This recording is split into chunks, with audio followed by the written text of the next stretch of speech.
You wake up to find you're the last person on Earth, what do you do? How do I know I'm the last person on Earth? Everybody clearly dead? Or is everyone just gone? Last person on Earth shit. You wouldn't understand. I wouldn't believe it and would assume there are other out there. My main concern would be my family, so I'd probably be distraught. Hold an election. Win 100% of the votes. Become president and move to the White House.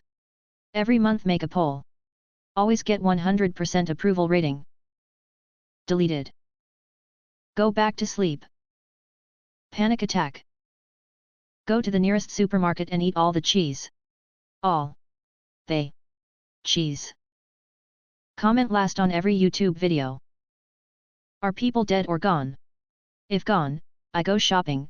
This is clearly some magic bullshit, best to keep my cool until it's over. If dead, I try to find the local fertility clinic and hope I can figure out how to implant them in like my thigh with the time I have left. Finally have time to read all the books I want to read. I just have to make sure I don't break my glasses though. Go to every adult store in my area and try everything they have. Make my way to DC and read every classified file known, unknown to man. Guess I'll jerk off. Have fun.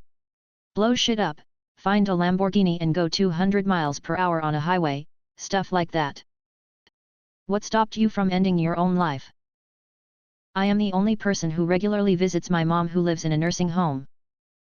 My cat. I was about to jump out the window of my 23rd floor apartment when my cat put his paw on my leg and meowed at me. He looked so concerned, so I ended up sitting on the floor, hugging him while he purred his huge furry heart out. Living wasn't easy for many years after that, but that cat stayed by my side through everything. When he passed away at the age of 19, 17 years after he saved my life, a part of me left with him, but I am so grateful for what he did for me. Edit for cat tax. His name was Loki and he was the love of my life. Doorbell kept ringing while I was trying to overdose. Got annoying.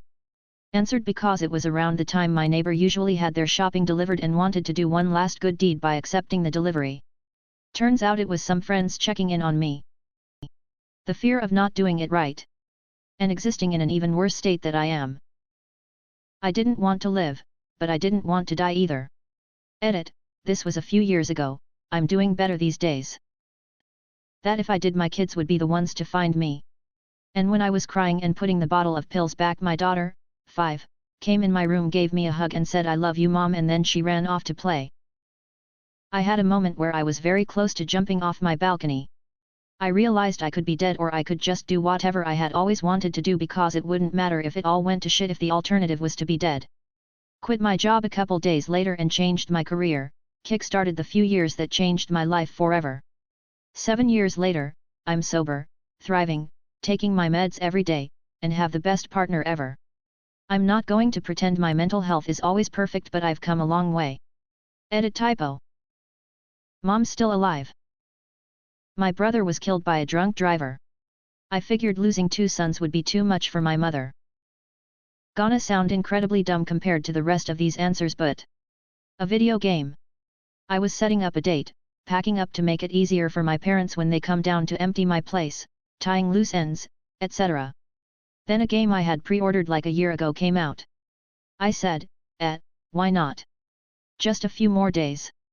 I had fallen in love with the previous titles, so I wanted to see the new one. Few days into playing the game, I answered an LFG post on Reddit, met a friend and few more after that. Spent a lot of time playing the story, and the multiplayer with my new friends, and eventually I forgot about my plans. Few months later, it dawned on me. I realized I didn't want to kill myself, and I didn't want to live that way. 6 years later, still here. Still best friends with the OP of the LFG post, smiley face. Edit, since some wonders it's Mass Effect Andromeda. I didn't say it because not many shares my love for this game and I didn't want unsolicited opinions, LMAO. Shortly before committing to it, I realized I hadn't exhausted all my options at the time. I'm glad I did. Sand hippies doing full moon yoga in the middle of nowhere desert. I left my dog with a close friend and walked out there for reasons. They saw me and invited me to join. Even had a extra yoga mat for me to use. It was a very bizarre life-saving moment of compassion and community. Don't report me. This was a long time ago and things are much better. Thanks sand hippies, smiley face. My wife. She talked me into giving her the gun. My kids. I don't want them to grow up feeling like they weren't enough for me to stay. The truth is, they are the main reason that I do. Pure spite. What is your one piece of street advice? If a random guy says, hey man, you want to see something? You don't. You don't want to see something. If you have the choice to keep yapping or walk away, walk. If you are in another country and the locals are running, you run too. Example. Indonesia and the tsunami. Look like you know where you're going. If you think you're being followed, never go straight home. Have heard of being told to make 4 consecutive same direction turns, if driving. If they're still behind you, they're following you. Look with your eyes, not your head. Don't flash your money, especially in bars. If someone arguing with you is standing close to you and they look away from you, you are about to get sucker punched. Mind your business and watch your back. If you find yourself in a street fight, the point isn't to win, but to escape. It only takes one nasty fall on concrete to fuck up your entire life. Do whatever it takes to get out. Know when to leave. Is friend getting too drunk? Leave. Is the room getting too crowded? Leave. Are you feeling too intoxicated? Leave. Someone bothering you too much? Leave. Anything that doesn't feel right, just leave. Never consent to a police search of your vehicle or your home. If they have to get a warrant, they are much more limited in where they can search and what they can take as evidence. Giving them consent to go on a fishing expedition can only hurt you. Don't do it. No matter how well you think you fight, you never know if the other guy has a knife. Being stabbed is indescribable. The pain lasts for weeks and you can still feel it in the cold months later. Walking away, or running away, is always your best form of self-defense. Some may call you a coward. I'd rather be a coward and smart than dead and stupid. Never do more than one illegal thing at a time. Stay aware of your surroundings and trust your instincts.